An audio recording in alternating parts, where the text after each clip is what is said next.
All right, guys, this is probably going to be a quick one. Today, I just wanted to talk just briefly about a film that I watched this week called Spiderhead. This is it was just released on Netflix, I think last Friday, and it stars Chris Hemsworth. And I think he's signed some sort of deal with Netflix where he's got like several movies, um, you know, on deck for Netflix, and he's got a pretty good deal going there. I will say, and I did a review on this before.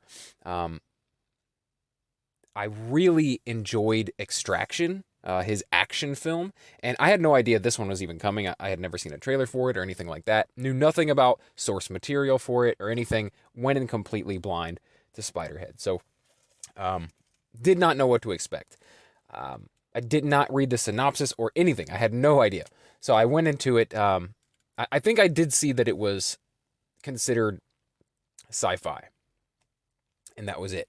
Um, and I went in, but had no idea what to expect, what the character, Chris Hemsworth character was going to be. Um, you know, Hero, villain, in between somewhere. I had no idea.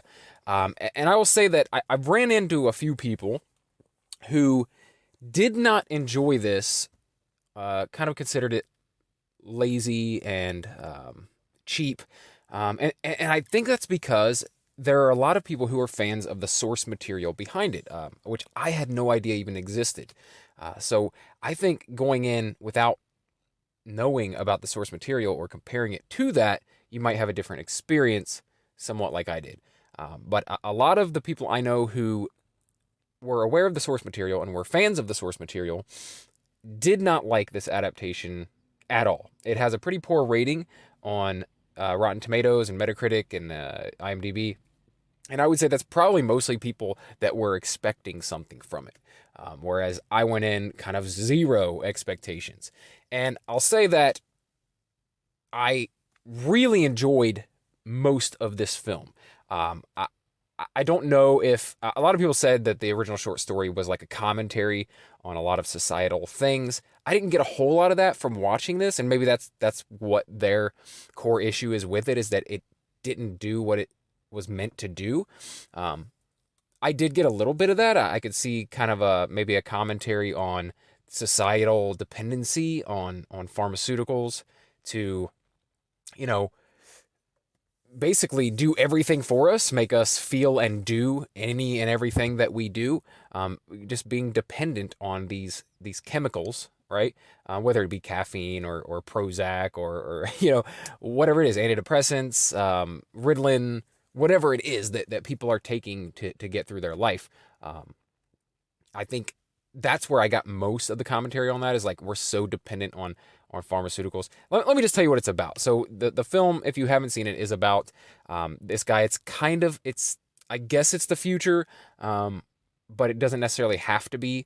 Could almost be present day.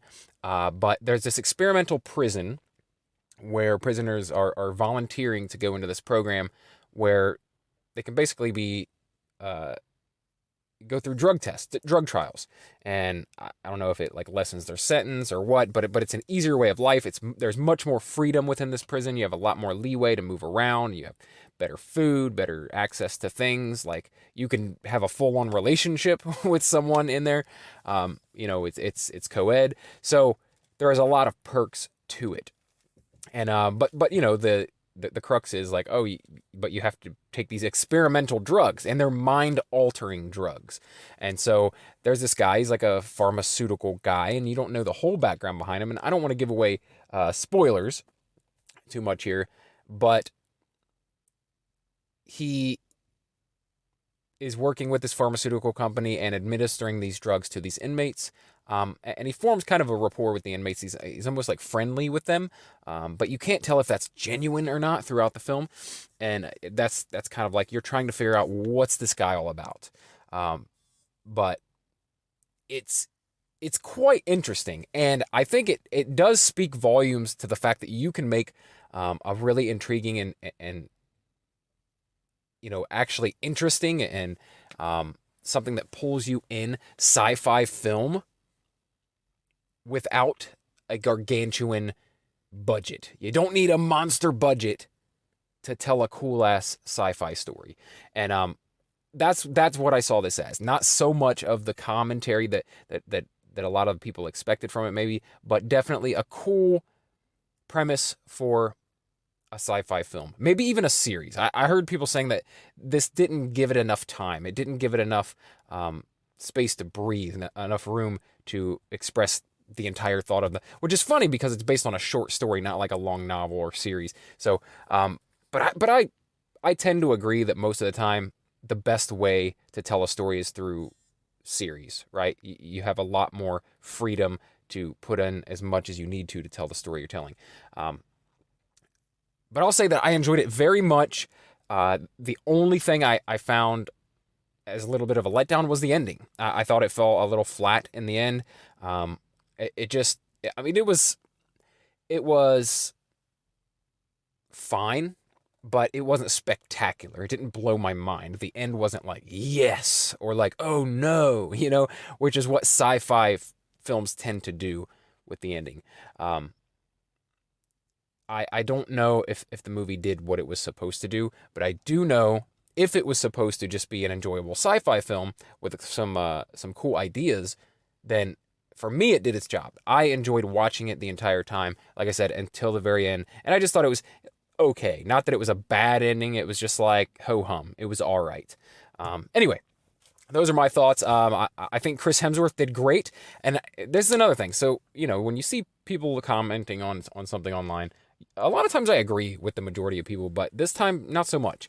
I saw a lot of people complaining about Chris Hemsworth's performance, saying that his American accent that he uses in this is terrible. Well, let me just say, as an American, I didn't think so at all. I thought it was pretty damn good. I have this discussion a lot with people from the UK about whether or not Americans do, decent British accents in films, and ask their opinion on how a certain actor did. And I'm of the firm belief that people with Australian or British accents do American accents much better than we do their accents. That's just how I feel about it. But I thought he did fine. Like, I know what he really sounds like, so I guess I kind of could tell that he was putting on a fake accent, but if I didn't know, I don't feel like it would be jarring. It wasn't jarring. I think he pulled off the accent pretty damn well. Pretty damn well. And I'm an American, so I feel like if I was talking to that character in real life, I would not guess that he was not American. 100%. So anyway, those are my thoughts. Like I said, I'm going to keep this quick. So I'd love to hear what you guys think. Like I said, I've seen a lot of negativity around this film, and I'd love to hear if anyone actually enjoyed it. Or, hey, if you hated it, let me know that too. I'd love to have a discussion about it. I'll talk to you in the comments below if you're listening or watching on YouTube. And if you're listening in podcast format, then you can hit me up on Instagram or Twitter and talk to me over there about it. I love to go back and forth about entertainment and pop culture, so please don't hesitate to hit me up. All right, if you enjoy videos or podcasts like this where I talk about entertainment, pop culture, nerd stuff, geek stuff, comic books, basically anything and everything I feel like talking about. Sometimes I even dig into, stories from my questionable youth. So if you're into that sort of thing and you like to get something new and interesting daily in your feed, that's what I try to do here, is put something out just about every single day. So if that tickles your fancy, then please subscribe to the channel. And if you do decide to do that, if you decide to stick around, favorite and follow the podcast or subscribe to the YouTube channel, then I will talk to you again tomorrow. Thanks.